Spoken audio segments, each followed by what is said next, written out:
Con 29 minutos la hora oficial en todo el país. Bienvenidos a la segunda media hora de lo que es Señal de Alerta a través de las ondas de Radio Moderna en los 930 de la amplitud modulada del dial Hebron-África. Esta tarde tenemos una entrevista muy especial. Uno de los temas más importantes de la vida republicana, pero uno de los temas más ocultos, ha sido sin duda la guerra de rapiña que Chile planteó al Perú entre 1879 y 1883. Los intentos de equiparar la enseñanza y las historias entre Perú y Chile han sido francamente oprobiosos, pero sí se han producido. Han sido circunstancias negras en que se pretende ocultar la barbarie de la pezuña invasora, las enormes heridas que produjeron al país y las lesiones que le ocasionaron a la historia nacional en una guerra que ya estaba pagada desde antes de Tarapacá.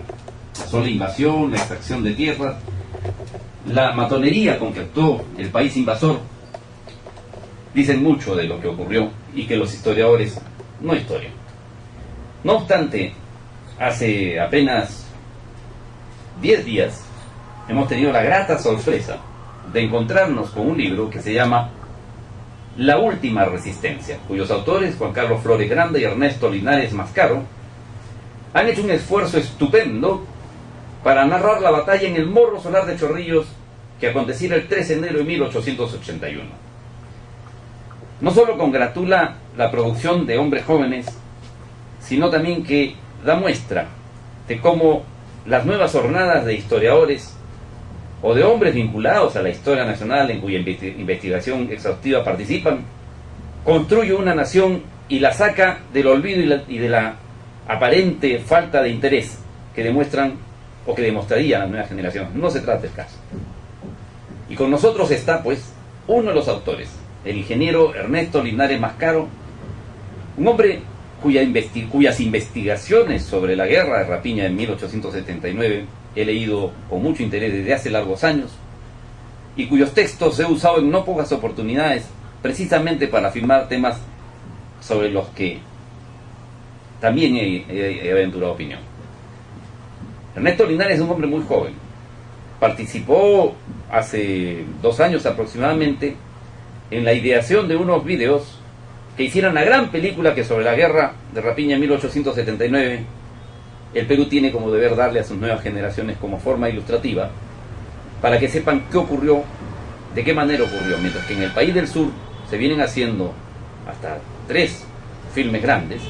El Perú no ha hecho un esfuerzo orgánico de hacerlo.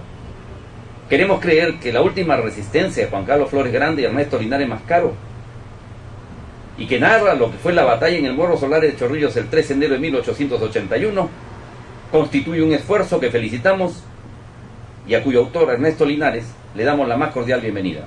¿De qué se trata La Última Resistencia, Ernesto? Buenas tardes, Heber. Gracias por la introducción. La Última Resistencia es un libro que trata básicamente del Morro Solar, la batalla que hubo en el Morro Solar el 13 de enero de 1881. Ese día se dio una batalla conocida como el nombre de Batalla de San Juan. La Batalla de San Juan abarcó desde el Morro Solar en Chorrillos hasta los cerros de Pamplona en San Juan de Miraflores. Esta obra solamente está enfocada en las acciones del Morro Solar, porque ahí se dio el comienzo de la batalla y también el final de esta. Como el título de la obra lo dice, fue el último punto de resistencia peruano ese día. Lo que damos a conocer a través de la obra es la ubicación original de la artillería peruana y de quienes realmente fueron los defensores del Morro Solar aquel día, tanto los oficiales como diversos hombres. En esta obra están incluidas también las biografías de algunos soldados y de algunos soldados combatientes en aquella batalla. ¿Tú no podrías dar una apretada síntesis de esta focalización que ustedes han hecho en La Última Resistencia en el Morro Solar ese día 13 de enero de 1881? Bueno, nosotros comenzamos con un estudio de campo. Primero empezamos con los antecedentes, cómo se va organizando a través de 1880 la disposición de la artillería en Chorrillos, que nace a través de una amenaza de la escuadra chilena de bombardeo Chorrillos el 22 de septiembre de 1880. En esa fecha se pusieron, digamos, los primeros cañones. Luego esto va variando y posteriormente, el 5 de octubre de 1880, se nombra al coronel Arnaldo Panizo comandante general de la artillería de Chorrillos.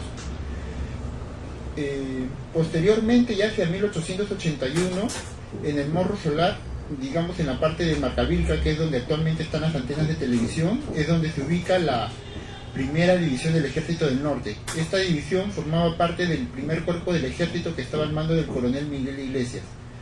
Mucho se dice que en los textos escolares se enseña que el coronel Miguel Iglesias fue el defensor del Morro Solar, pero no fue así porque él no estuvo en el Morro Solar durante la batalla. Solamente estuvo una división de su cuerpo tenía 3 divisiones, estuvo una división de infantería con los batallones Guardia Peruano número 1, Cajamarca número 3 y Ayacucho número 5. Si tú me perdonas, Ernesto, para que nuestros oyentes se ubiquen, ya el 26 de mayo se había dado la batalla del Alto de la Alianza en Tacna, con pérdida de miles de hombres y de mujeres, que Perú perdió. Ya el 7 de junio, fecha que estamos muy próximos a volver a celebrar y a recordar, se produce la fiera en el entrampamiento de Arica, con pérdida nuevamente. Y en el 8 de octubre del año 79, el año anterior, ya habíamos perdido la posibilidad naval siquiera con la caída de Grau y el Huáscar. Entonces, estamos hablando de 1881, pasado lo que se ha narrado, y que, en efecto, muchos textos escolares atribuyen a Miguel Iglesias el haber estado y el haber sido el comandante en jefe de esta circunstancia que tú estás aclarando que no fue así. Te ruego que continúes. Bueno, como dije anteriormente, en los textos escolares se enseña que el coronel Iglesias dirigió la resistencia en el Morro Solar, pero esto no fue así. El coronel Iglesias defendió básicamente Chorrillos, lo que hoy conocemos con el nombre de Las Campiñas y Santa Teresa. Es más, el contraataque peruano que hace el coronel Iglesias durante la batalla, junto con el batallón Concepción número 29 y el Suavos número 29, que los condujo el coronel Isaac Recabarren, llegan a recuperar las posiciones peruanas que habían perdido a las primeras horas de la batalla en Santa Teresa. Cuando se inició la batalla, los chilenos rompen la línea peruana por el lado de San Juan y atacan la retaguardia peruana. Al mismo tiempo, también atacan la parte peruana, la línea peruana en Santa Teresa. ¿Era demasiado evidente la diferencia entre las tropas chileno y peruano?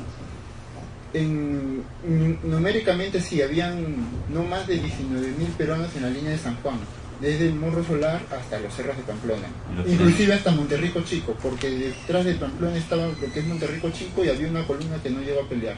¿Y los chilenos? Los chilenos eran 24.000 hombres. Hay una diferencia bastante evidente. Sí, aparte en instrucción técnica y en armamento la diferencia era bastante grande. Y entonces esas batallas, esa defensa de Lima, ¿tenía un pronóstico anunciado? Sí, hace algunos años fue publicada las cartas que Manuel Candamo escribió a su esposa y básicamente refleja el pesimismo que ya tenía en esa época, ¿no? El pesimismo y la irrealidad, porque en esas cartas de Candamo, cuando escribe desde Chile, él dice una serie de cosas y aventura una serie de opiniones que no se confirman ni se condicen con la realidad. En todo caso, son testimonios históricos. Pero volvamos a tu relato, que parece algo de otra cosa, de otro país, una cosa que no ocurrió y sin embargo ocurrió aquí en Lima. Sí. Bueno, yo me fui invitado por el investigador Juan Carlos Flores porque él empezó con esta obra.